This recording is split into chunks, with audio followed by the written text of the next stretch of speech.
All right. Hi. Hello. Hello, everyone. Today I wanted to talk about a subject that I want to call divine logistics.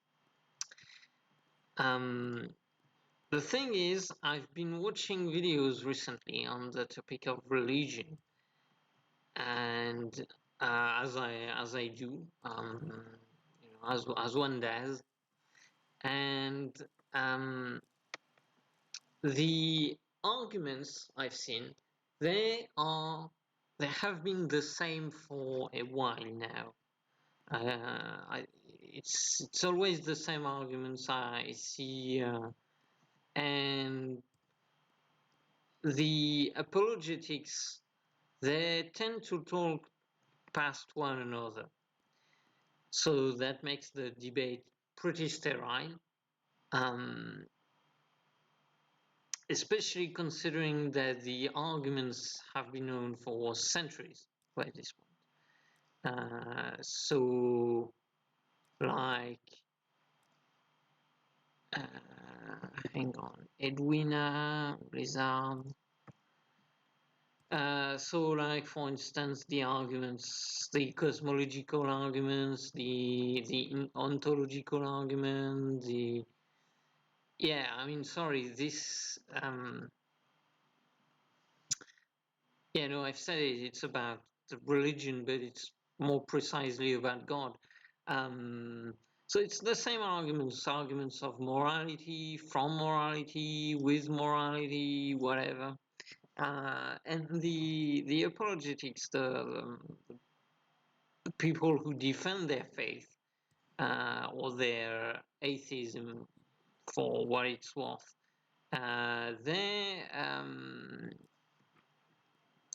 they try sometimes, most of the time, they try to answer the arguments, but they don't try to listen to the counter arguments, to impregnate, to that's a false friend. They don't try to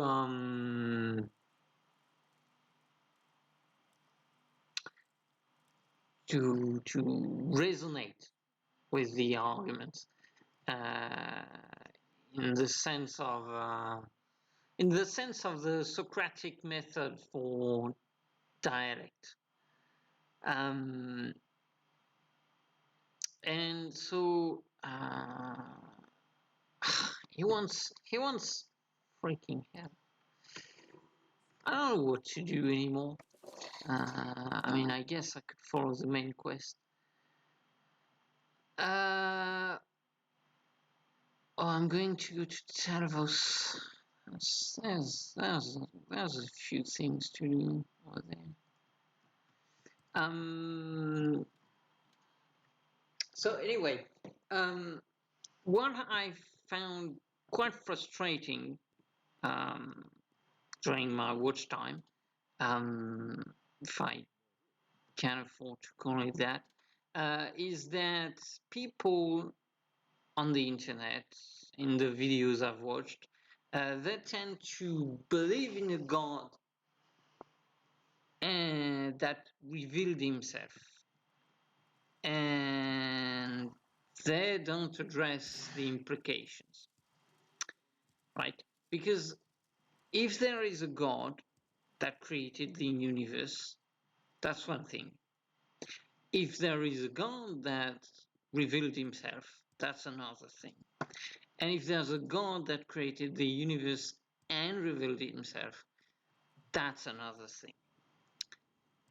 But, when I say they don't address the implications, there are some people I've seen that argue that we can deduce like some attributes for God, like God has, if God created the universe, right? That's their God, because the universe has a beginning, so there has to be a God. Which doesn't make sense, but that's their argument. Fine. And argue that we can deduce from such a God that he's immaterial, spaceless, eternal, personal, whatever, things like that. And again, no, wait, because I'm following the script. And the thing is that as much as they think they can deduce such things, I'm gonna give credit to them. I'm gonna say I disagree, but for the sake of the argument, for the sake of the Socratic dialogue, right? How about we have that God, right? I think we can go further than just space-time, material, mind, whatever. I think we can go further. Let me explain myself.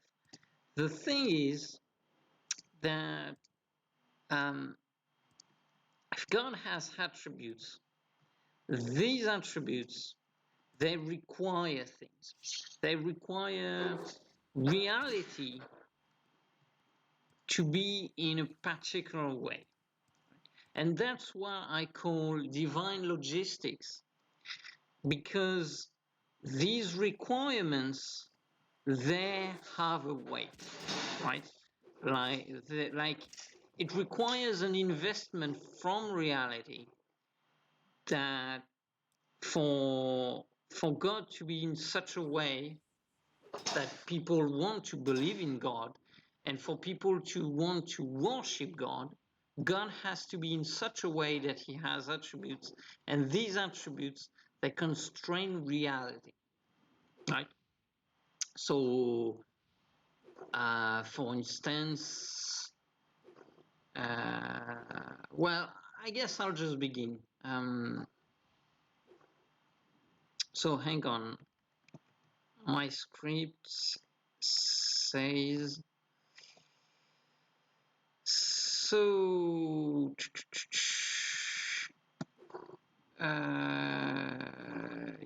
Yeah, so worshipping. Oh, I don't have your magic anymore. Yeah, okay, so my first example is that of if God is a mind or has a mind, right? Because people want for God to be able to make decisions, right? For some reason, God is able to make decisions. I mean, some will argue God created the universe out of nothing. He had to be able to decide, right? Because if God couldn't decide to create the universe, then the universe would not be created, I guess. Um, and if God revealed himself to us, then surely he's somewhat human-like, in the sense that God made us in his image and whatever. But he has, if he revealed himself, he has intelligence, right? Because it requires to be intelligent to some degree to act, right? Which doesn't really make sense, but you know, if the believers want to believe such things, that's sure, fine. Like again, Socratic dialogue. If people want to believe that God is able to make decisions, I don't care, right? And I've heard that not only is he able to, is he able to make decisions, but sorry for my H drops, that he is a mind itself, right? I don't really care whether he's a mind or he has a mind or whatever. What I care about is that it has implications, because as far as we know, minds, not brains, but minds and spirits, right? they are made of stuff, right? As far as we know, they require a brain, first of all, right? And so this would make God require a brain. Now, of course, believers, they're going to say, oh no, but God cannot have a brain because he's immaterial. Okay, but if God doesn't have a brain, then surely doesn't have a mind, you know? So your whole argument falls down. And that's really what I want to talk about, is that if you rationalize things, God has to have a brain of sorts. It doesn't have to be a brain in the same way we understand it or in the same way we have one, but he has to have a brain, and it doesn't even need to have a brain. It could be just neurons rearranged in another manner. It could be like it could be bits, like in a computer. Um, it could be so bits like in a computer, zeros and ones arranged in a manner or another. It could be something, I don't know what, but it could be something like um, like in string theory. It could be strings that vibrate. It could be energy that has different colors depending on its state, and it would be multi-dimensional. So like it would be energy that can exist in 30 different dimensions, and um,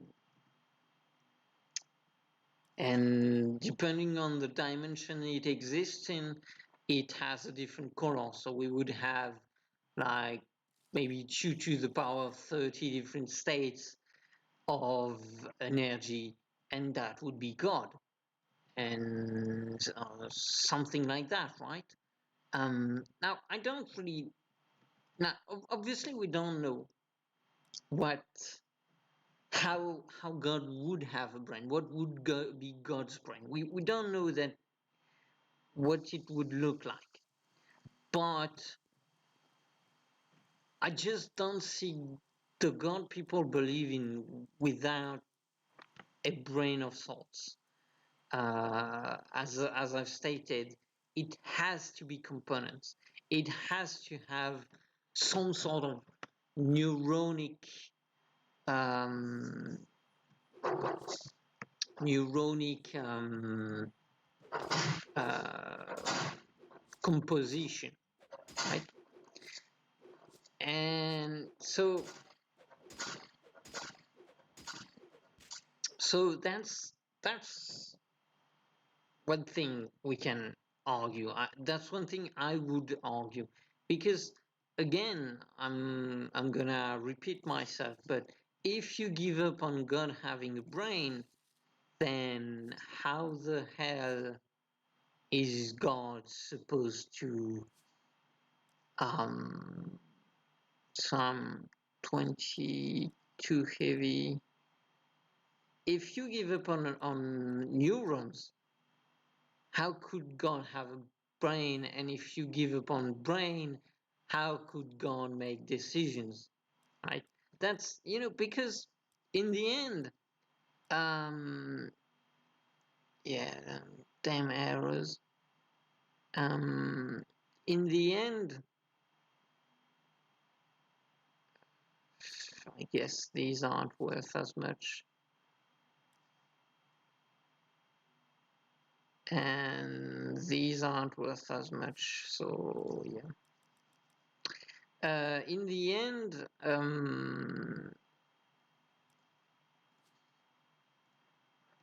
on the floor, that's fine. Um, People want to believe in a God as an explanation for the universe, for instance. And if you believe in Zeus, Zeus isn't an explanation too much. I mean, I guess Zeus is an explanation for thunder, but really, he, if you if you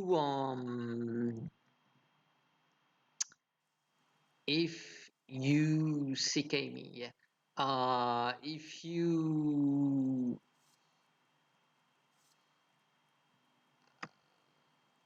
sorry, um, yeah, if you take out thunder from Zeus, right, and just have God be whatever he wants to be without creating the universe, God doesn't have to be an explanation for for the universe. He can be just whatever. And if that's your God, then fine. It's like it, just another thing of the universe. It has implications, but that's not a huge problem. But there are people who want to believe in God because they want an explanation, for instance, for the universe. And so for the existence of the universe, or for how the universe is the way that it is. And those people, they want reality to have an explanation, right? But they care about reality in some sense, right? When you want an explanation for reality, you care about reality. And what I want to say is that God isn't an explanation. God isn't an explanation if you don't have an explanation for how he makes decisions. You can have God creating the universe by choice, but if you can't explain that how God makes his choice, then God isn't an explanation. As some people would say, yeah, but then if we have the Big Bang to explain the origin of the universe, it's not an explanation because we don't have the beginning itself, because there's the Planck wall. Planck's wall, Planck's wall is uh, it's a mathematical moment in time whereupon we cannot even begin to understand what comes before it. And so the Big Bang cannot be an explanation for the beginning of the universe.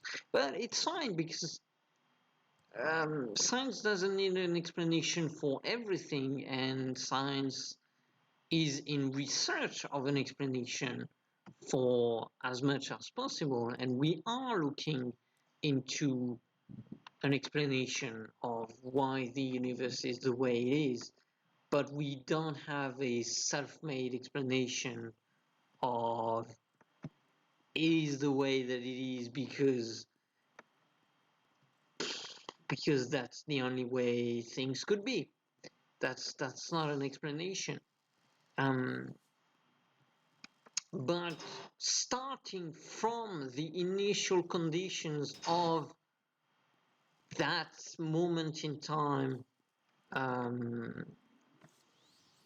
of the Planck's wall, starting from these conditions, then we have all the explanations required. That's the thing with science. We start with the initial conditions, and then everything is explained from these initial conditions. We start from some assumptions, from some axioms, and then everything is explainable from these axioms. And that's where that's where religion doesn't work, because they have a God, and they have God as an assumption, as an axiom, and they don't deduce anything from it. Or unless God is not the axiom, right? God doesn't have to be the axiom. You can have for axiom that the universe has a beginning, and then you supposedly deduce God from that. Because if it has a beginning, the universe has to be created, whatever, whatever, whatever. But then, God is not a good enough explanation. You can keep on deducing things, right? And I see nobody do it like the believers. They don't do it because they don't care. As long as they've got their gods, they're satisfied. God singular, sorry. Yeah, as long as believers have their God, they're satisfied, and then they believe whatever they want. That's basically how it's done. And um,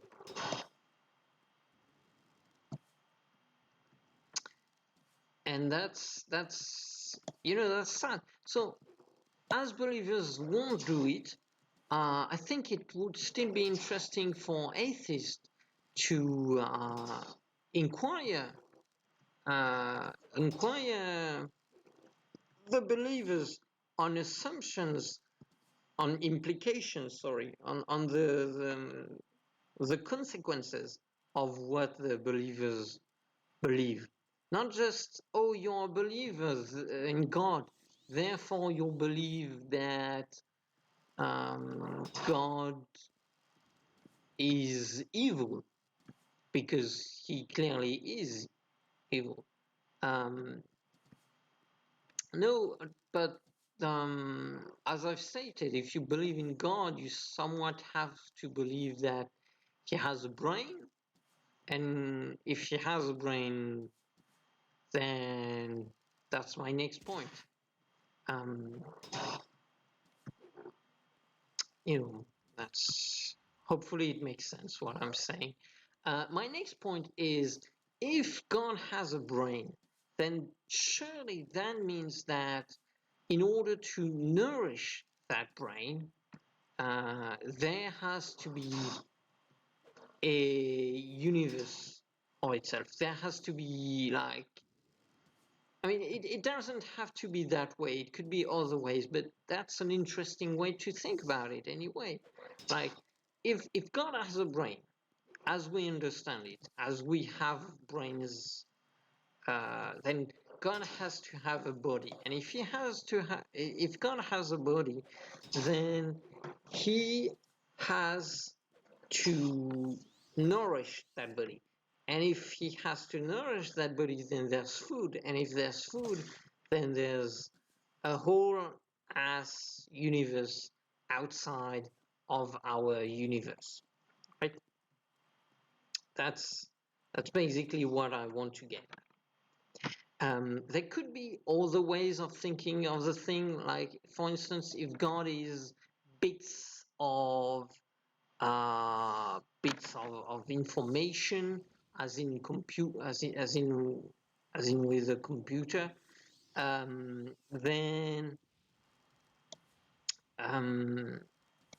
it could be that,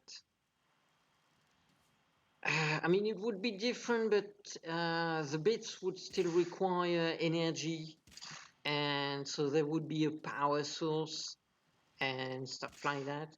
And you could argue as well that God has a brain, in the sense that it's, like if it were a Fourier series, don't exactly know how it's supposed to be pronounced. But if God is a Fourier series, then doesn't really need to be powered by anything, or it could be powered by something that is eternal, in the sense of an infinite source of energy. If there's something outside of the universe, like God is supposed to be, there could be anything. and there could be an infinite power of source that we don't have in our reality, right? That's kind of up to the believers to that's kind of up to the believers to determine. But I think it's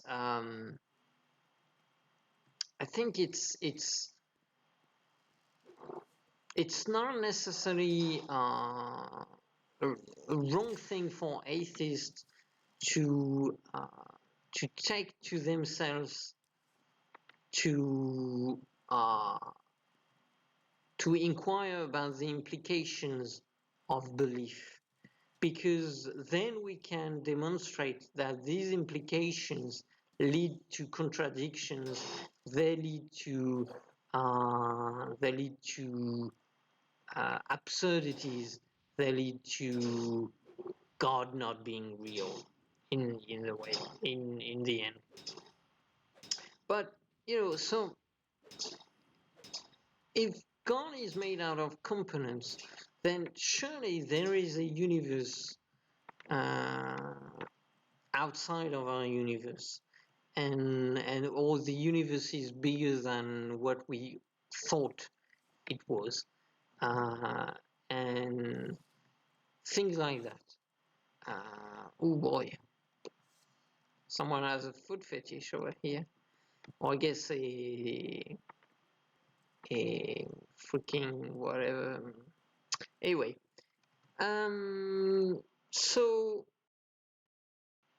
then my script, yeah, the problem, one problem, one problem with the universe being bigger than what it is that the believers have to answer the beginning of the universe all over again.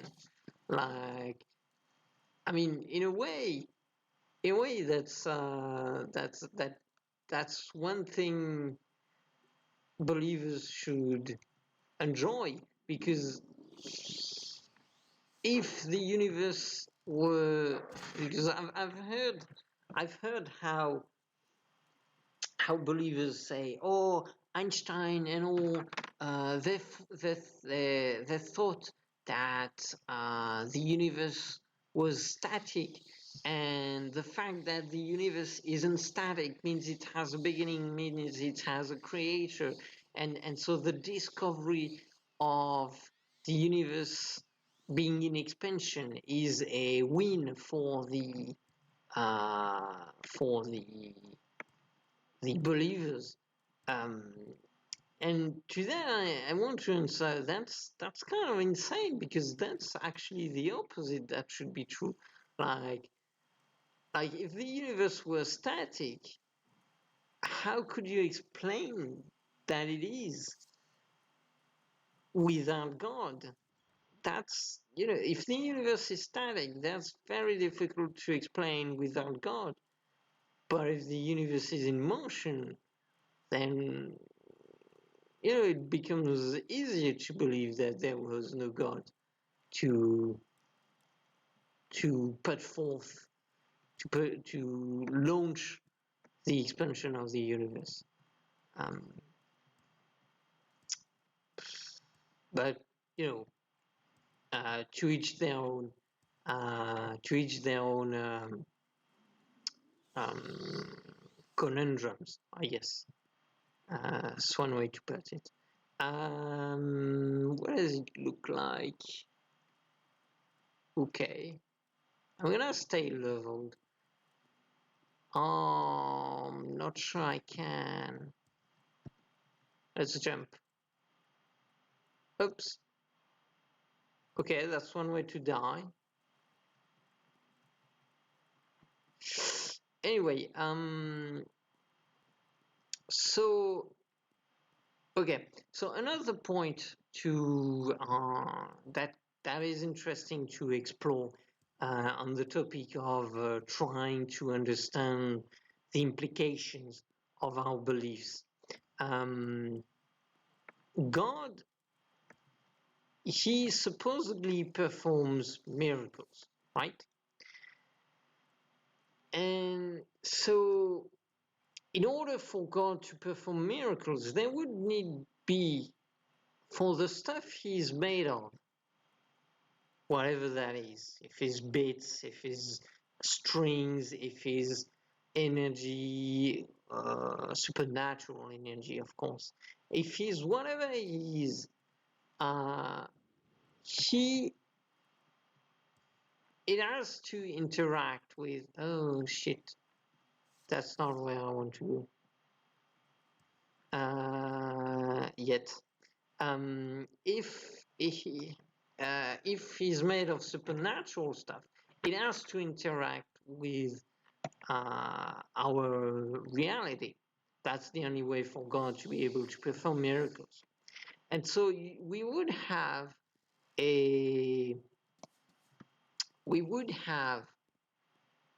right, because God is supernatural, right?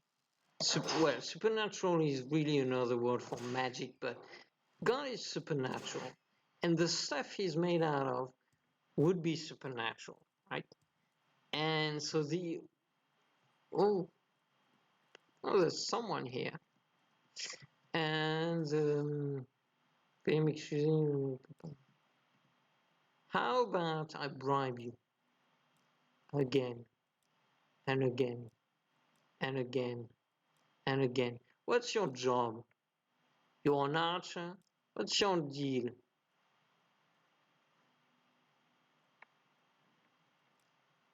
Okay, you're useless. So God is to be made of supernatural stuff, right? That's the only thing. If God exists as a thoughtful being, he has to be made of stuff, and that stuff has to be made of supernatural stuff.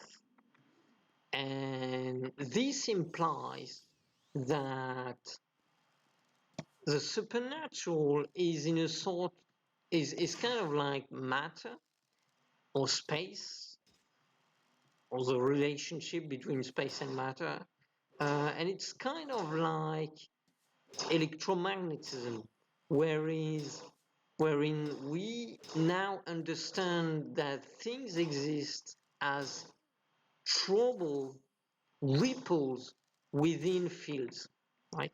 So particles, they exist because they are ripples. I mean, that's one understanding. That's not necessarily the understanding, but that's one of the best understanding we have, is that particles are ripples within the electromagnetic field, right? And matter is energy, and energy really is ripples within the space-time field, the fabric of space-time, right? Ripples within the fabric of space-time, fabric or field. That's kind of one and the same, I guess.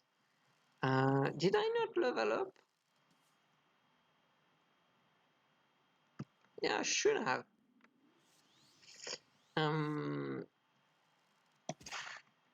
Big bamboo. What's my precision? Yeah, not very high. And so God would be made out of stuff that would be within the field of supernatural, within the supernatural field of thought, right? That's that's just simple deduction, and of course, some people will argue against what I'm presenting, but that's fine. That's kind of what I'm looking for. Um, Although obviously you'll always have people arguing in bad faith, but so I want intelligence and I want agility. Um, yep.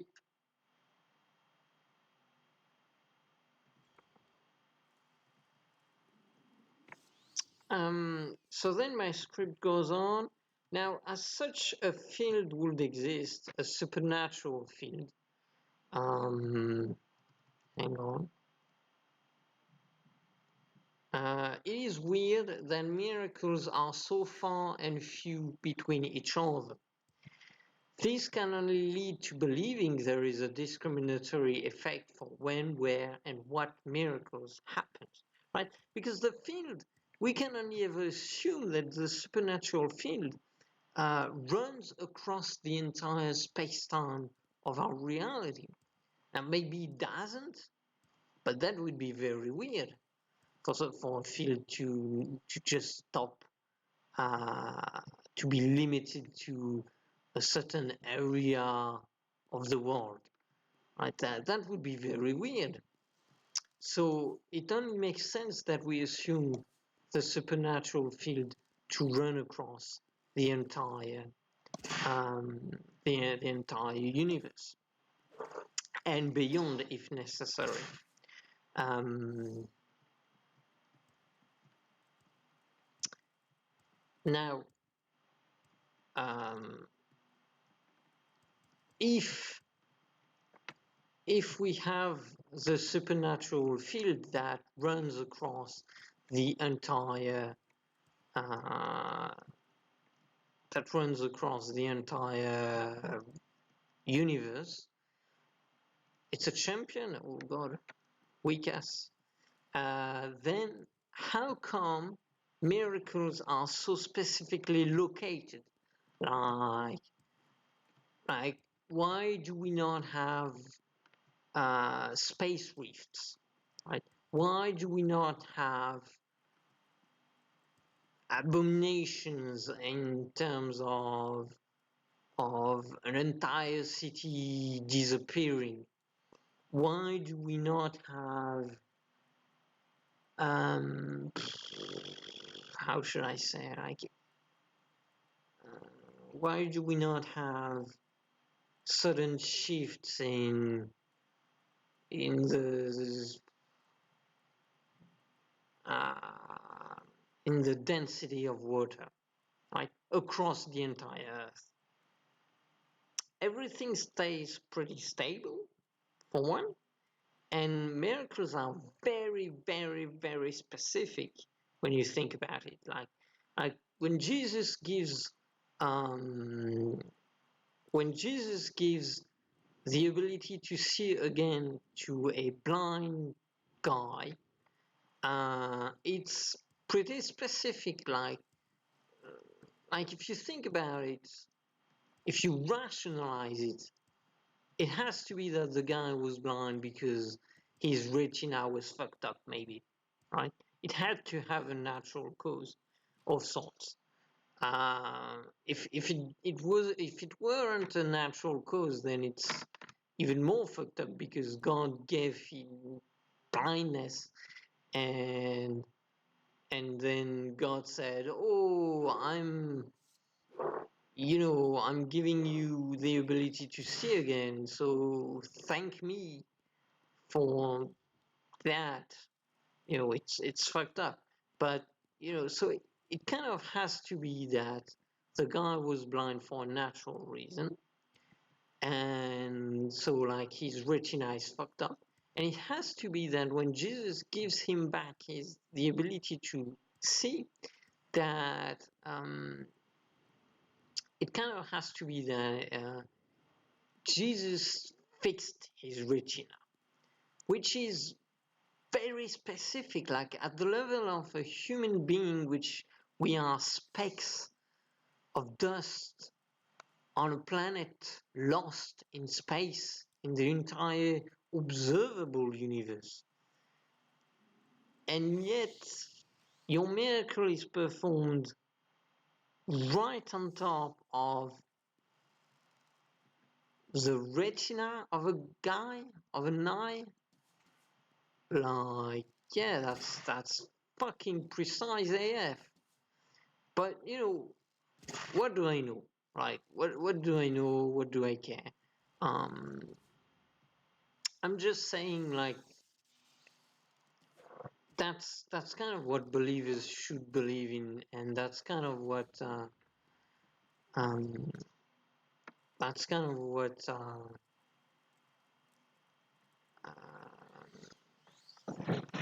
what the implications of all this are.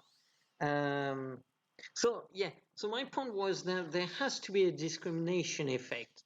Like, of course it had to be this guy. Of course it had to be on the retina, because somehow this retina, it wasn't fucked up naturally. It was fucked up naturally, but magically. And so magic found magic, because magic attracts magic. Like in electromagnetism, you have attractions. So if the guy was blind because of magic, then of course magic would be able to cure him. Which, so in a way it's fucked up, but in another way it's not, because maybe in his universe God is not all powerful. Maybe God is all powerful compared to our universe, but which doesn't make sense, because he never uses magic, supernatural things. He never uses magic to do anything within our universe. He only ever uses magic to heal people who are affected by magic. So, so it doesn't make sense anyway. But that's interesting to think about, right? Um, so anyway, there is a discriminatory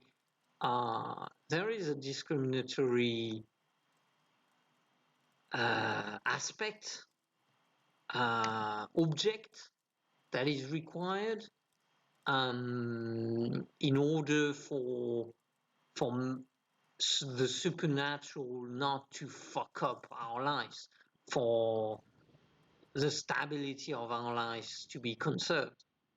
And believers will probably argue that it's all about God, right? God discriminates, God chooses who he performs miracles onto, and he chooses locations at which people can receive miracles, which doesn't make more sense, but I guess. Um, and so God chooses. God knows. For some reason, God is the best. God is the best. But you know, that still begs the question: how does God discriminates? Because clearly being good doesn't do it, being faithful doesn't do it, being it's just weird. It's just weird the way God discriminates those whom he heals and those whom he doesn't. It's just weird. It looks random. But whatever floats your boat.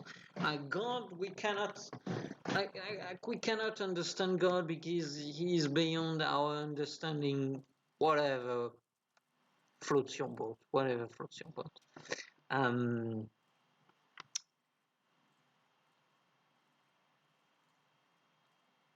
I had a thing to say. Discrimination. No, I don't. I don't know if I have something to say in particular. No, I don't remember. I had something to say, but I don't remember what it was. Anyway, um,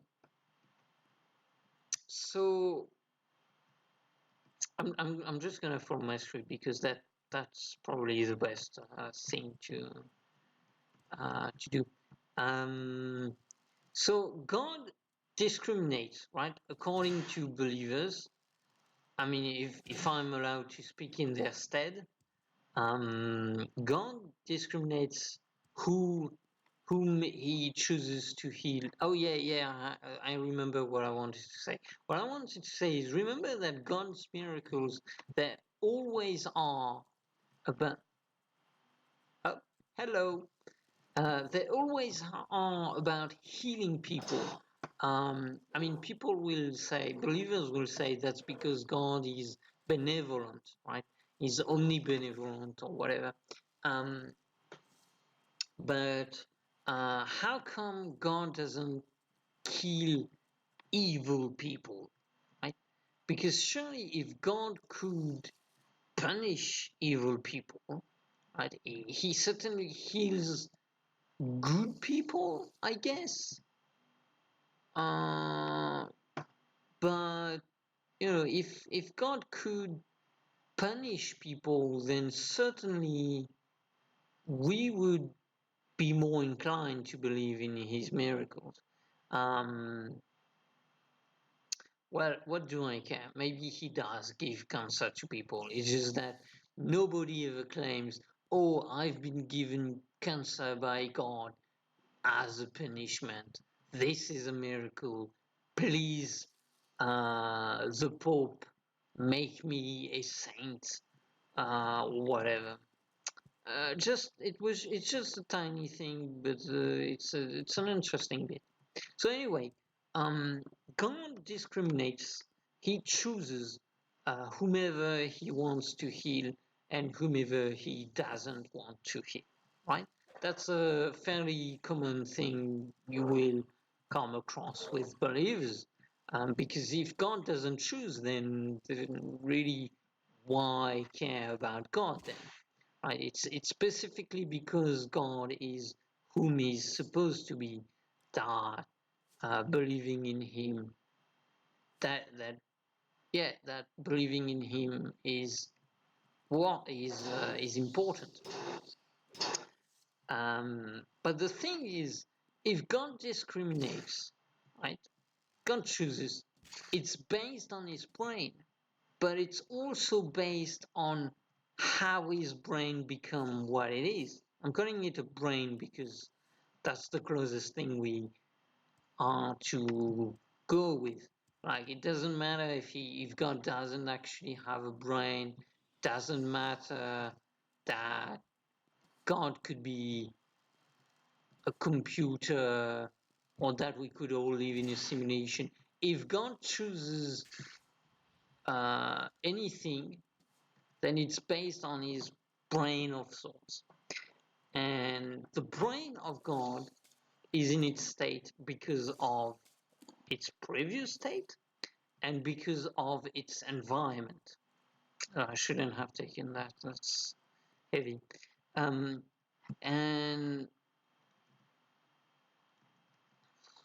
useless. Because of its environment. Meaning that, and that's a huge deal. It means that God is beyond our understanding, right?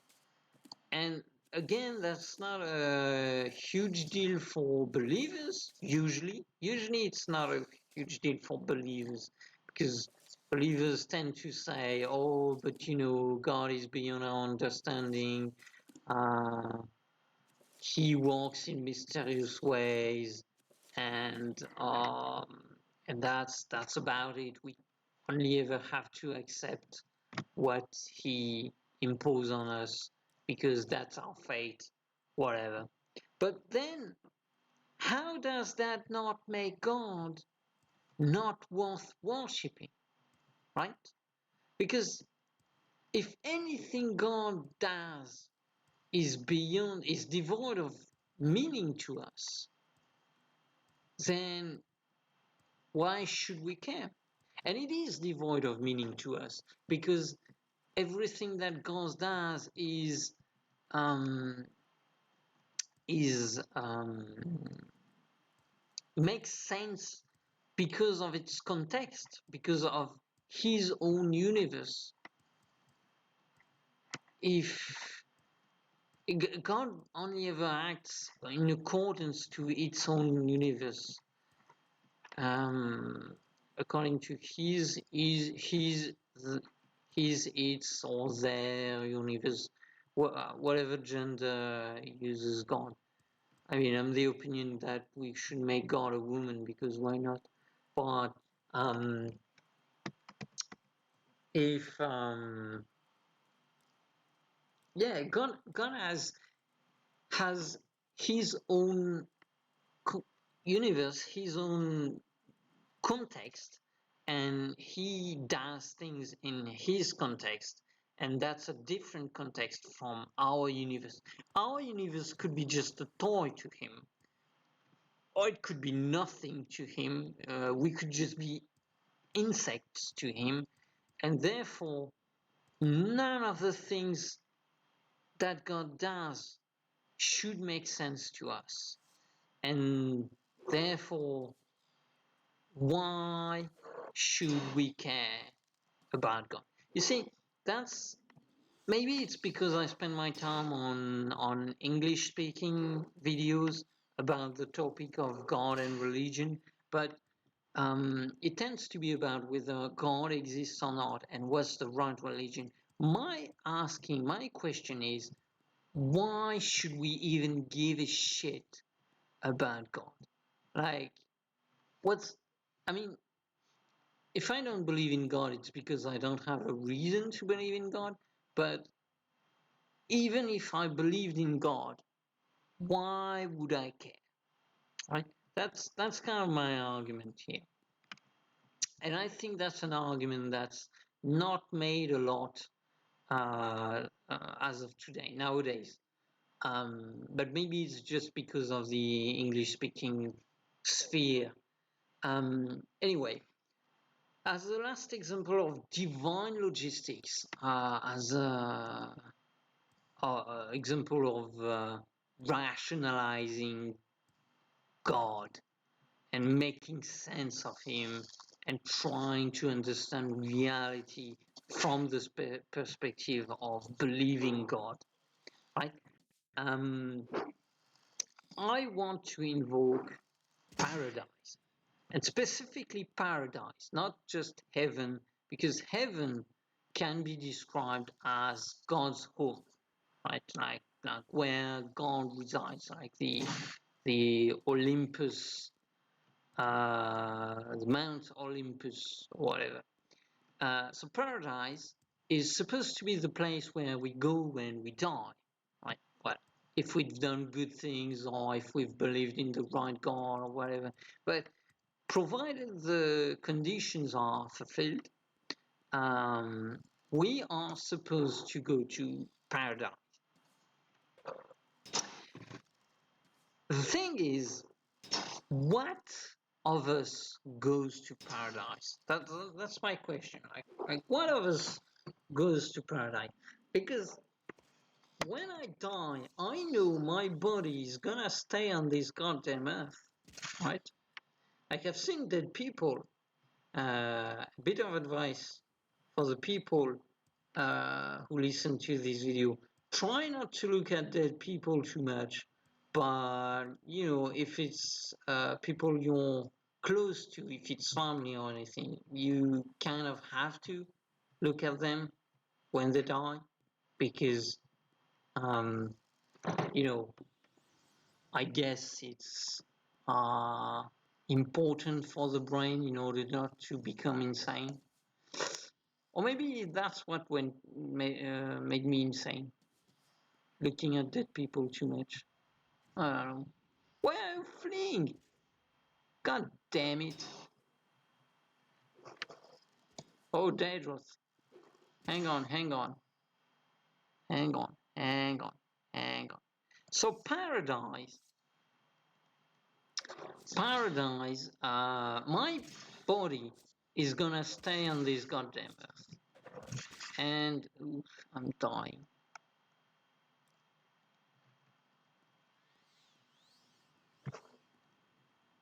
Hopefully that does the trick.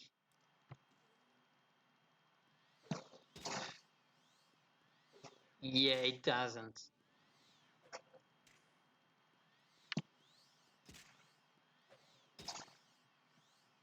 Will you stop fucking with me? Jesus Christ.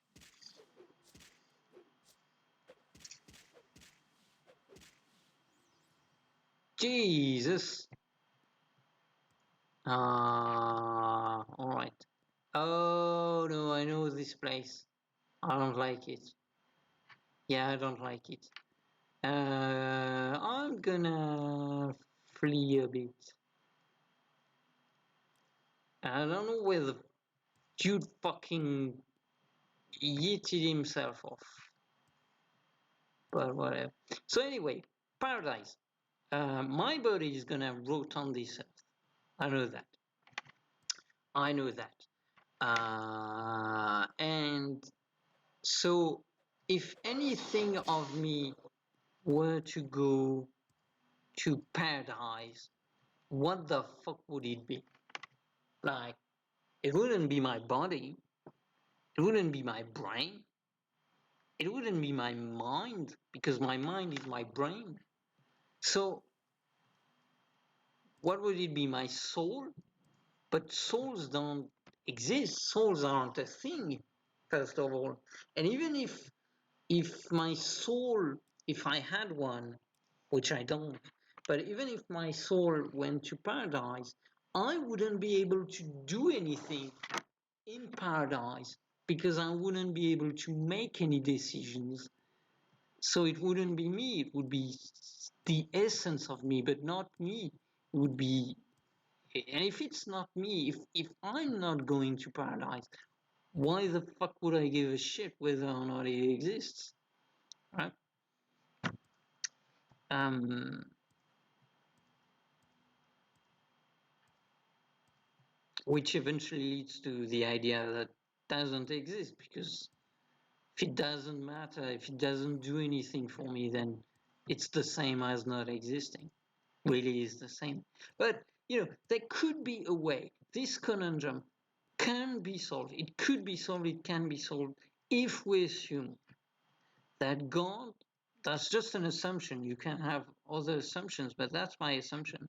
If God clones us at the time of our death, right? He clones whatever he wants, like our brain, but I doubt the brain can exist without a body, and the body without a universe, and so on and so forth. But what if God were to clone us when we die?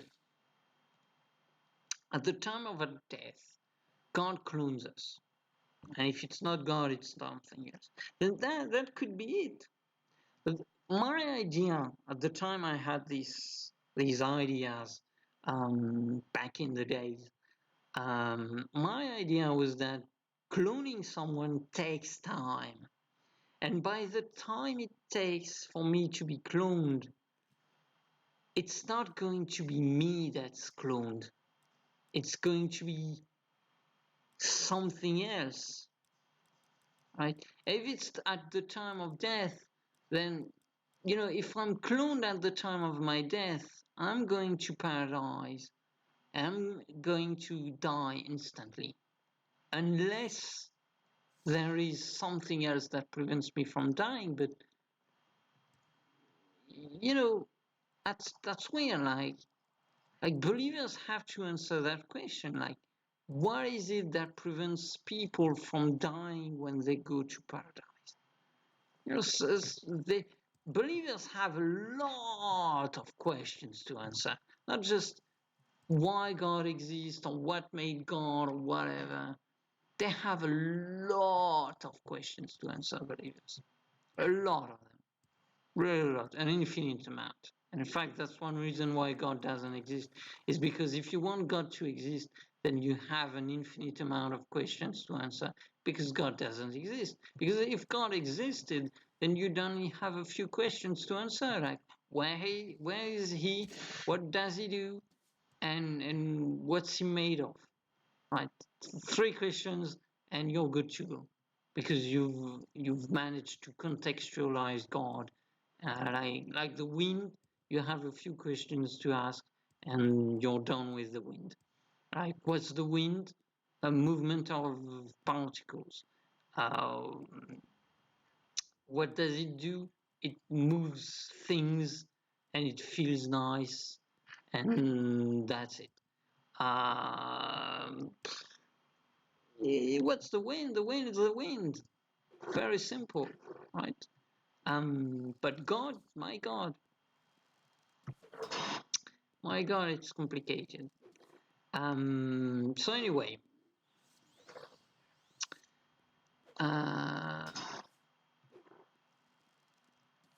so yeah, my explanations might not be fancy to you, but I at least want to bring out the topic so that people can think differently about the things. So to conclude, when I rationalize the topic and when I over-rationalize the topic of religion and of God, it's because I find it way too easy to just say God did it. Because God can, and He hides His actions, right? Because we never see God's finger coming down from heaven to alter the DNA of people or uh, to regrow the limb of person A or person B, right? We don't see God's finger coming down from heaven and doing things. It's all hidden, and God hides it. He hides his finger because he wills it, right? That's just way too easy. God does whatever the fuck he wants, and we cannot get an explanation because he doesn't want it, right? So it's just God, whatever, God. That's too easy, and like, what the fuck? That's not an explanation. God is not an explanation to anything. Especially because we have yet to measure God. I remind you all that God, as long as we don't measure it, pretty much doesn't exist, right? And it's a thing to believe in God because you have thought of the philosophy behind it. It's another for God to be able to be measured within reality. But anyway, so in a way, I bring religion and its implications to the realm of science. Right? I drag religion to the level of science, right? Which is insane, right? Like first of all, usually science is brought down to its knees to the level of faith by the believers. And second of all, how come religion and faith, which are two different things, how can we even begin to talk head to head? Well, the thing is, I'm bringing religion up. I'm dragging it, but I'm bringing it up to the realm of science, to the level of science. And I'm doing the heavy work here. And so I'm doing that by formulating hypotheses. If God exists, then this and that. That's hypothesis. Now, hypotheses specifically that allow us to move forward with the discovery of reality. Because, like, if we have a field of supernatural, if you have a supernatural field across the universe, then surely we could eventually discover it with in the same manner we've discovered the Higgs boson with the collider, the LCC, I think, the Hadron Collider or something like that.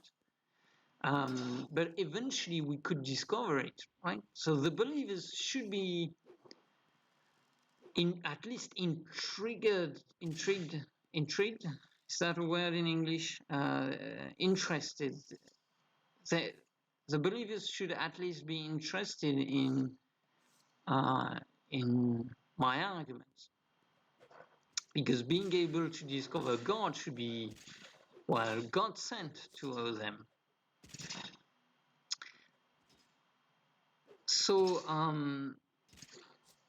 So yeah, because the problem is right now we have debates that are make it or break it. Either you believe the arguments that God exists and you believe in God, or you don't trust the arguments for God's existence and you don't believe in God, and that's it.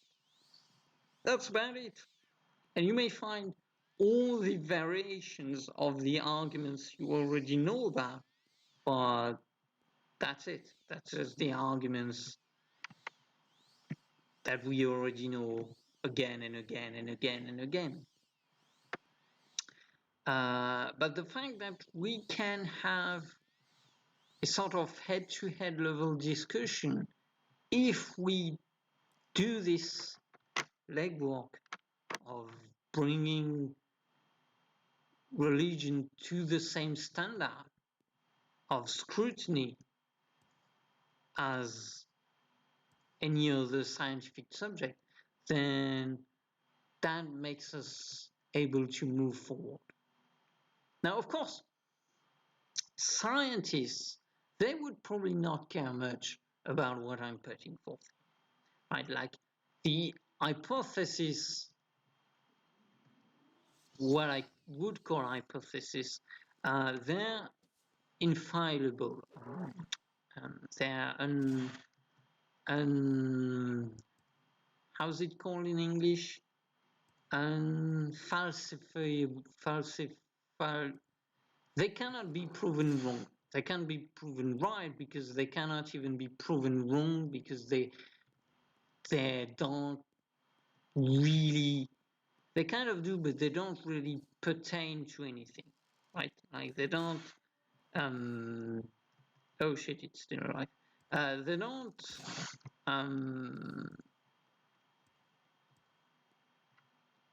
they don't correspond to things that we could measure. And so as scientists would probably look at my hypothesis and say, this is nonsense.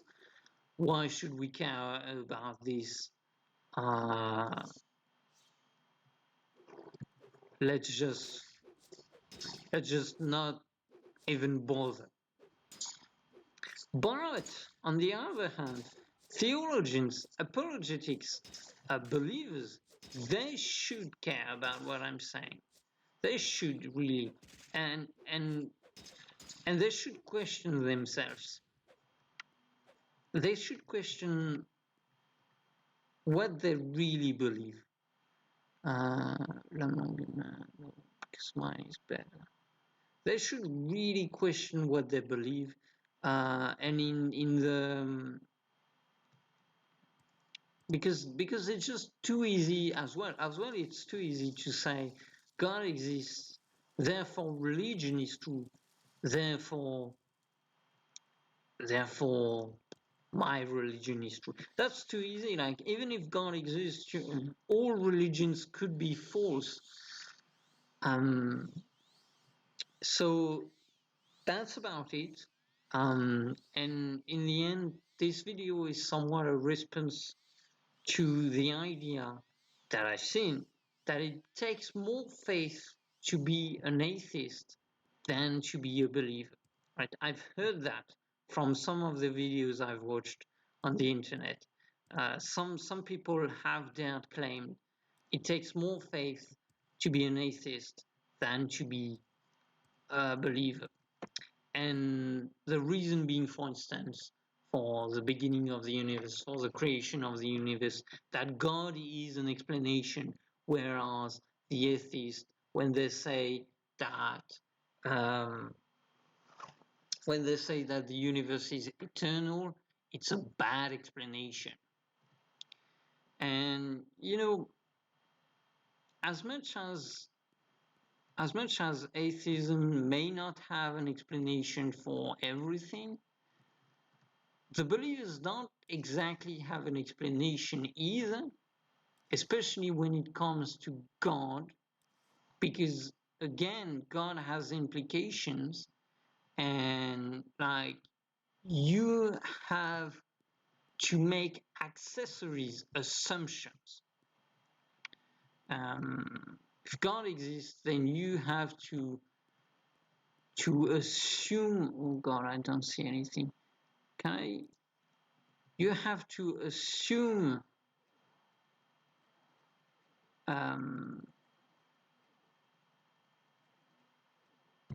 God, I don't see a goddamn thing. If God exists, you have to assume other things about like, so where does God come from? Where does he live? How does he live? Does he even live? Is he anything? Does he have a brain? How can he think? How can he choose without thinking, if he does choose without thinking? There's a lot of assumptions you have to make, or deductions to find, to argue for, at the very least.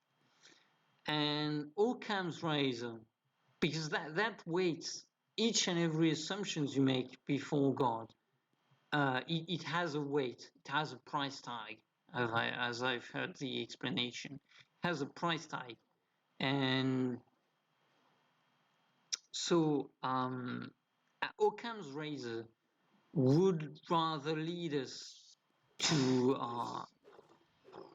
the rightful idea that it does take more faith to be a believer than not to believe.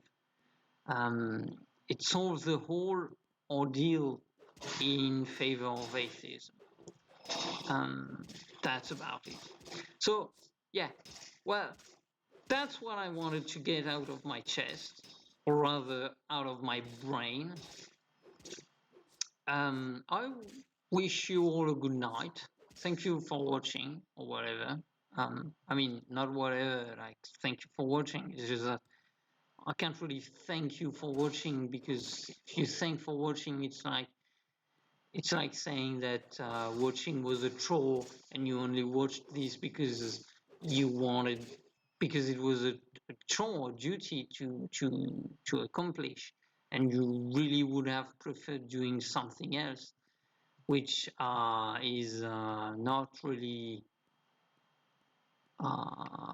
enjoyable for me to say. Like, oh, thank you for watching, even though you didn't even though you didn't enjoy this video. Like that's fucked up. That's fucked up. But you know, anyway, have a good night and take care. Yeah, have a good night and take care. Bye.